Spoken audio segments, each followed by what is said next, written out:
Olá, meus queridos, tudo bom com vocês? Bem-vindos à nossa aula de Geografia. Estamos na aula do 7º ano, a aula de número 41.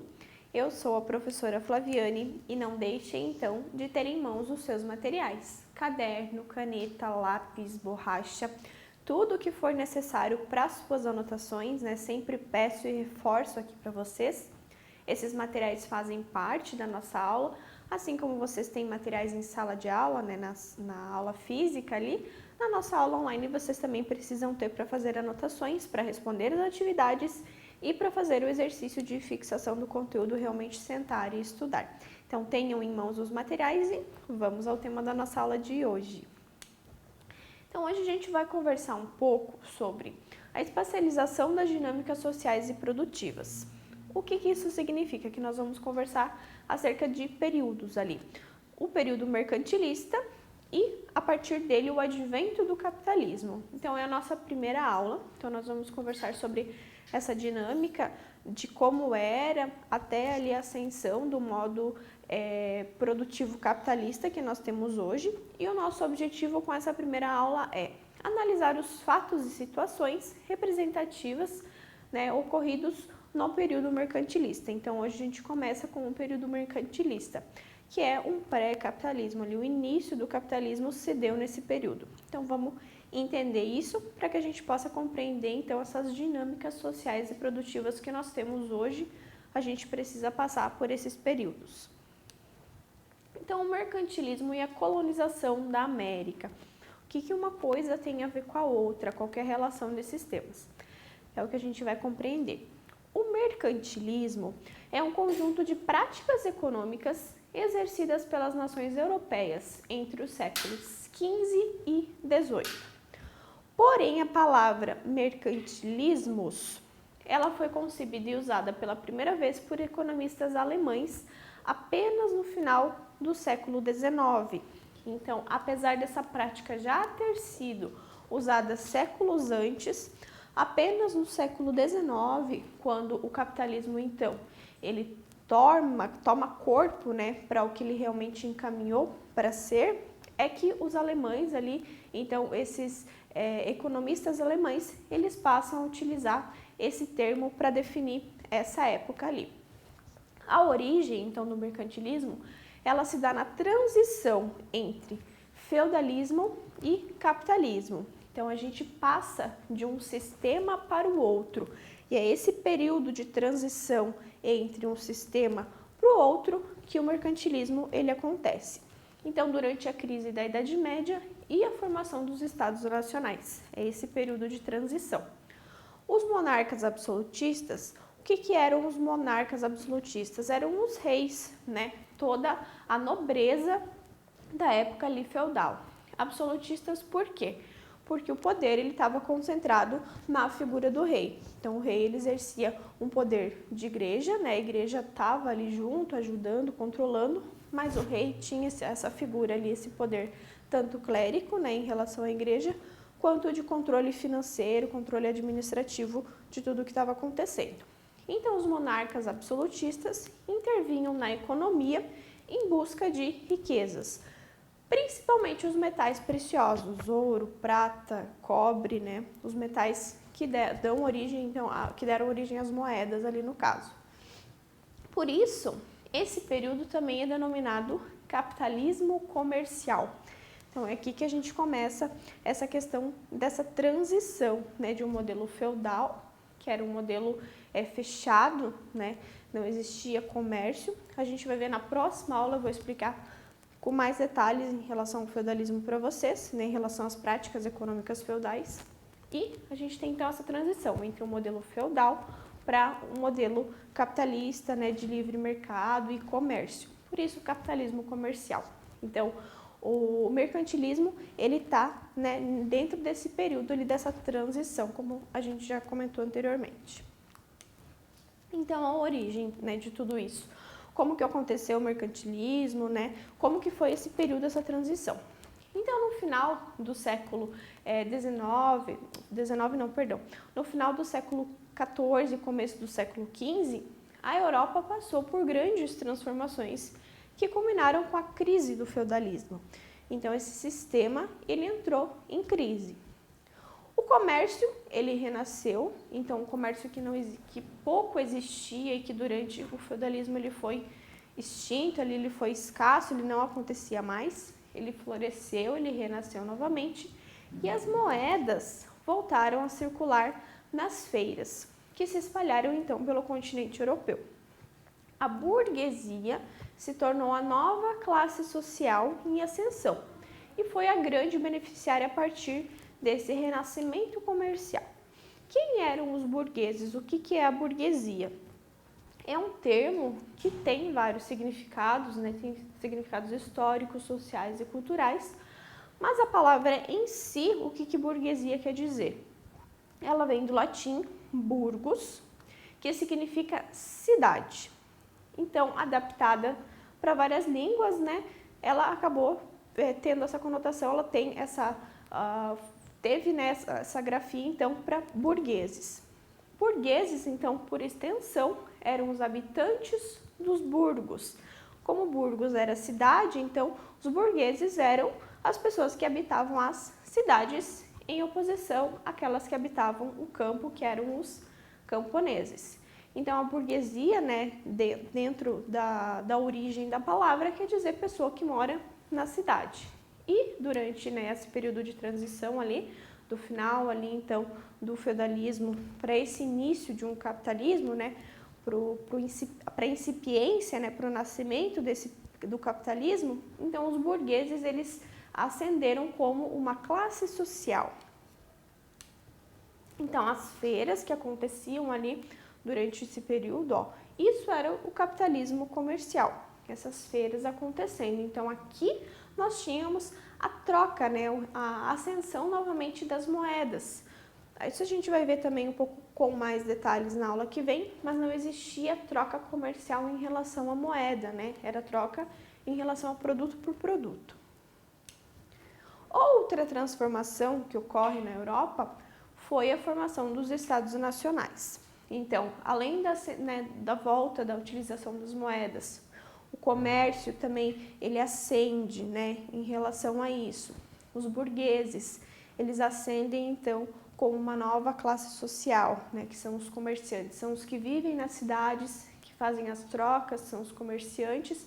A gente tem a formação também dos Estados Nacionais. O termo aqui, Estado Nacional, costuma ser utilizado para designar o resultado da dinâmica política e econômica que levaria, né, à formulação de um Estado nos reinos europeus, o que possibilitou o fortalecimento e a centralização do poder real. Então, o Estado Nacional nós deixamos de ser feudos, né, geridos pela Igreja e passam-se então a ter um Estado gerido pela figura do monarca, que é o rei. Os reis se fortaleciam enquanto os senhores feudais perdiam espaço no comando dos feudos. Os monarcas absolutistas concentraram poderes e uniram seus súditos ao entorno, né, do reino ali. Então, nós deixamos de ter aquela hierarquia do feudo que vinha com a Igreja Católica, os senhores feudais, depois os servos e vassalos, né, todas aquelas pessoas naquela hierarquia, né, vocês já viram isso nas aulas de história. Então, nós passamos a ter formação de um Estado Nacional onde a figura do rei, a figura do monarca é quem geria ali, ó, os poderes se uniram, né, ao entorno do reino, na figura do rei, então. Então, aqui a gente tem um esqueminha que explica essa formação dos Estados Nacionais. Então, com a crise do feudalismo, nós temos, então, né, a criação de duas figuras importantes, que são a burguesia, aquela classe social em ascendência, né, em relação ali ao comércio, como o comércio floresce, a burguesia ela entra, né, em voga, e a gente tem também a figura dos reis. A burguesia, né, ela tem o objetivo de suplantar a autoridade na nobreza e instituir um novo tipo de poder. Na verdade, aqui a burguesia, ela trabalha junto com os nobres, com os reis aqui, né? Eles começam a florescer, começam a ganhar dinheiro, começam a se destacar, eles são aliados dos reis aqui. E os reis desejavam se fortalecer politicamente, submeter a nobreza e limitar o papel da igreja. A igreja trabalhava juntamente com os reis aqui Para não perder espaço, né? Antes a figura da igreja ela estava mais, né, quando era os feudos ali, a igreja participava mais das decisões. Quando entra os reis tomam, né, esse lugar, e para que a igreja não perca ainda mais espaço, eles passam a trabalhar junto com os reis. Então a igreja ela servia aqui aos reis. E juntos aqui os interesses tanto da burguesia quanto dos reis, a partir do século VI, levou ao processo de formação das monarquias nacionais e europeias. É século XVI aqui. O renascimento cultural. Então, a gente tem a ascensão da burguesia, a gente tem os estados nacionais, a formação dos estados nacionais, e com isso a gente tem um renascimento cultural. O período feudal ele foi considerado, então, o período das trevas. Quando vocês pesquisam, quando vocês estudam, né, sobre esse período, normalmente é associado a esse período de trevas. Por quê? A cultura, ela estagnou, as artes estagnaram, a questão de a ciência também ficou estagnada. Como a igreja era quem controlava principalmente tudo isso, né, então eles proibiam muitas práticas em relação à cultura e à ciência, né? Então, com o fim, com essa transição, né? Com esse fim ali do feudalismo e esse início de um novo tipo de Estado, o renascimento cultural ele acontece. E foi ele quem propiciou o desenvolvimento de um pensamento racional sobre a natureza. Então, a gente volta com a questão da ciência, né, em relação às descobertas. A razão se tornou fonte de conhecimento, se afastou da fé e da influência da Igreja Católica.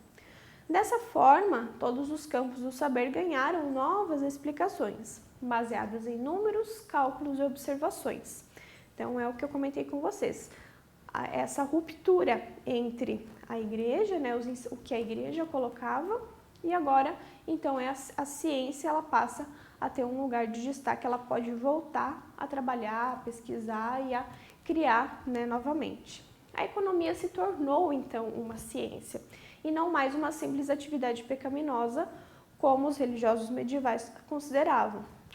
Na Idade Média, então, quando a gente tinha, em relação ali ao período feudal, a questão de dinheiro, a questão de bancos, a criação dos bancos, ela começou a acontecer nesse período, porém foi feito por debaixo dos panos ali, sem que a igreja soubesse, porque para a igreja, você acumular riqueza, você acumular dinheiro, você emprestar dinheiro, né, que foi o nascimento dos bancos ali, esse empréstimo de dinheiro, ele não poderia acontecer, era uma atividade pecaminosa. Então, quando a gente sai dessa figura central da igreja e tem, né, esse renascimento cultural, esse novo tipo de Estado sendo criado, então essas coisas elas voltam a acontecer. A economia ela ganha um novo fôlego, né? Os estudos econômicos ganham novos ares. Foi esse contexto de crise do feudalismo e o surgimento do capitalismo comercial ali, essa ascensão, né, esse nascimento realmente do capitalismo que originou o mercantilismo. Então, que é esse período de transição entre o feudal para o capitalismo. Então, entre esses períodos ali, a gente tem o que nós chamamos de mercantilismo. Aqui só para ilustrar, a gente já vai entender cada um desses pontos aqui.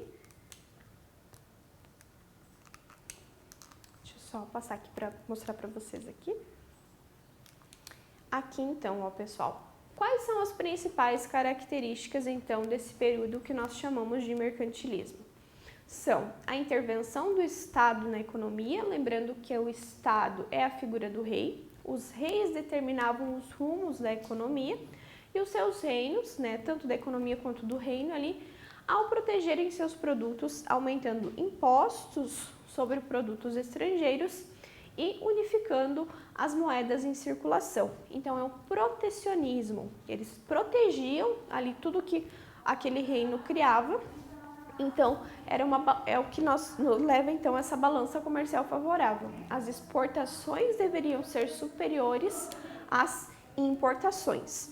Então, essa intervenção do Estado na economia, né, priorizando o quê? Vamos produzir e exportar, né, e dar prioridade para aquilo que nós produzimos internamente do que para aquilo que vem de fora. O metalismo é a busca e o acúmulo de metais preciosos. Então, foi o que a gente comentou no começo, né? O intuito deles era acumular riquezas, principalmente através dos metais, ouro, prata, cobre, bronze. Então, o metalismo, que é essa busca e esse acúmulo pelos metais preciosos. O outro ponto, o colbertismo, ele foi baseado nas ideias de um economista, Jean-Baptiste Colbert, né, e ficou denominado como colbertismo. Era um incentivo à manufatura, com o intuito de atrair riquezas com a vinda da moeda estrangeira. É o que? É realmente priorizar as produções internas em detrimento das importações, daquilo que vem de fora. Então, todos esses pontos juntos, ó, a balança comercial estável, a busca de riquezas através do quê? Das navegações para os outros lugares. Então, é o período das grandes navegações aqui acontecendo também na figura do rei. Então, aqui, ó, o mercantilismo, essa balança comercial favorável. É o quê? Aumento das exportações, o que pesa mais aqui? As exportações, né? Ou seja, essa produção interna, tudo que é de dentro, né? Em relação ao que é produzido dentro, né? A produção aqui, tanto manufatureira, né? Tudo que é feito dentro. Então, aumento das exportações, a gente produz e exporta e prioriza aquilo que está aqui dentro, em detrimento das importações, diminuição das importações. Com o Estado forte, a base de tudo isso, ó, um Estado forte, protecionismo e nacionalismo econômico, aumento das taxas alfandegárias, ou seja, aquilo que a gente tem de importação vai ser sobretaxado, então vai ser mais caro comprar de fora do que consumir o que tem dentro. Leis pragmáticas, né? Então, reforçando tudo isso aqui. Desenvolvimento manufatureiro, que é um incipiente ali, um início, a gente está caminhando também para uma revolução industrial que vai acontecer depois. Monopólios e colonialismo, que é essa busca por outros locais para que se tenha, então, né, a questão dos metais ali, esse acúmulo de riquezas pelos metais. Aqui que a gente entra, então, nas colônias. O capitalismo comercial, que é o mercantilismo. Então, quando nós nos referimos ao capitalismo comercial, estamos também sinônimo de mercantilismo. Foi empregado nas colônias da América, da África, da Ásia, onde a metrópole, né, que eram os estados europeus, buscavam riquezas e produtos, né, nessas novas terras, intensificando cada vez mais as relações comerciais. Durante esse período na Europa, se pensava que a riqueza disponível no mundo, né, no mundo como um todo, era algo que não poderia ser ampliado e que os estados absolutistas deveriam se empenhar em assegurar a maior porção possível dessa riqueza, que na cabeça deles era limitada. Então, para eles precisavam buscar mais e mais e mais, porque logo isso ia acabar, era limitado. O ouro e a prata circulantes na forma de moedas, ou trancafiados em cofres, né, eles guardavam, eram feitas trocas comerciais com essas moedas, ou essas moedas eram guardadas realmente, eram tidos como a tradução, né, disso aqui, de que poderia tudo acabar. Daí a verdadeira febre da busca dos chamados metais preciosos, principalmente no Novo Mundo. É por isso que essas novas colônias eram tão importantes. Elas eram um símbolo, né, dessa acumulação de metais, essa acumulação de riquezas para os reinos, para os reis. No século XVI, né, com o início da colonização do continente americano, foi então, né, o desdobramento da expansão marítima e comercial, iniciada pelos portugueses no século anterior. Os espanhóis aqui, né, no continente americano, foram os primeiros a encontrar os tão sonhados, os tão desejados metais, né, prata e ouro, em grande quantidade. O mercantilismo no Brasil, ele aconteceu, né, logo depois do desembarque dos portugueses em 1500. Assim que eles chegaram aqui, eles já partiram em busca desses metais preciosos. Porém, né, no primeiro contato, nessa primeira fase, eles não encontraram esses metais preciosos. O que aconteceu? Eles tiveram que se utilizar, então, dos produtos manufaturados. No caso, aqui no Brasil, foi o açúcar. Então, a busca por metais preciosos, logo no primeiro contato dos índios, sugere uma prática mercantilista.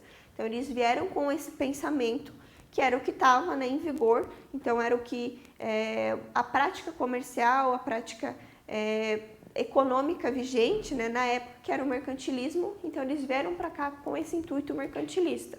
Só que num primeiro momento eles não encontraram. O monopólio, então, do comércio das colônias americanas, o monopólio é o quê? Somente, né, a metrópole tinha poder de explorar e comercializar o que da colônia ele retirava. Então, o monopólio do comércio das colônias, também chamado de exclusivo metropolitano, por grupos mercantis metropolitanos, né, aqueles que vinham, então, lá do país, né, original, que estava explorando ali, no nosso caso, que vinha de Portugal, era, portanto, uma forma de manter um fluxo contínuo de riquezas da América para a Europa. Então, o que se extraía aqui da colônia era enviado diretamente para a Europa. Os portugueses implantaram aqui no Brasil o Pacto Colonial, ou exclusivo colonial, que consistia na exclusividade da metrópole em explorar e comercializar as riquezas da colônia, que é, né, o que eu acabei de comentar com vocês. Esse pacto ele vigorou até 1808, quando a família real ela precisa fugir aqui para o Brasil, né? Na época estavam ocorrendo as guerras napoleônicas e Napoleão ameaçou invadir Portugal. A Inglaterra, então, ajudou na transferência da família real portuguesa e de toda, né, a nobreza portuguesa da época veio para o Brasil. Por isso, né, quando a família real chega, eles abrem os portos nacionais para as nações amigas, porque a Inglaterra ajudou, mas em contrapartida agora deveria existir um comércio, deveria existir ali uma mão lava a outra, né, em relação aos portos aqui brasileiros. O que encerrou, então, o exclusivismo português sobre o comércio brasileiro. Então, a partir desse momento, a gente tem o fim desse pacto colonial e a Inglaterra, ela começa a trazer produtos seus para serem consumidos aqui no Brasil, assim como produtos, né, brasileiros a serem levados para a Europa. Então, aqui o pacto colonial. Ele é entre metrópole e colônia, né? A metrópole, ela fornece, então, manufaturas e equipamentos para a colônia. Em contrapartida, a colônia vai gerar metais preciosos, né, e gêneros tropicais para a metrópole. E a colônia só pode comercializar com a metrópole. Na colônia, a gente tem uma economia especializada. Então, aqui no Brasil, no começo, foi em relação à cana-de-açúcar, depois a gente teve, então, a descoberta dos metais, mais tarde, né, o ouro, principalmente. Investimento externo, né, o investimento que vem da metrópole. Dependente do mercado externo, né, a colônia depende de mandar os seus produtos para a metrópole. E mão de obra compulsória. No caso, a mão de obra, né, que foi utilizada na colônia foi a escrava. A política colonial dos estados mercantilistas depende desse pacto colonial. Então, o comércio, para que ele aconteça, o acúmulo, né, da metrópole, ela necessita desse pacto colonial que aconteceu durante muito tempo. Deixa eu só voltar aqui um pouquinho. Então, é isso, pessoal. Ó, daí a gente tem, né, só uma ilustração do pacto colonial em que os reis, né, no caso a monarquia portuguesa, então, ela detinha, né, o Brasil nas suas mãos. O Brasil trabalhava, então, para a metrópole. Para essa aula é hoje, então, pessoal, não deixem de fazer as atividades relacionadas a essa aula. Se vocês ficaram com alguma dúvida, voltem e assistam de novo o vídeo, revisem, pesquisem também, utilizem a internet, né, como uma ferramenta extra para as aulas aqui. Não deixem de pesquisar e buscar mais informações, não se limitem apenas àquilo que a gente está conversando aqui. E nos vemos na nossa próxima aula, que a gente vai dar continuidade a essa temática também e falar então de como o capitalismo ele teve suas fases, ele foi evoluindo até chegar ao que ele é hoje. Então nos vemos na nossa próxima aula e tchau, tchau!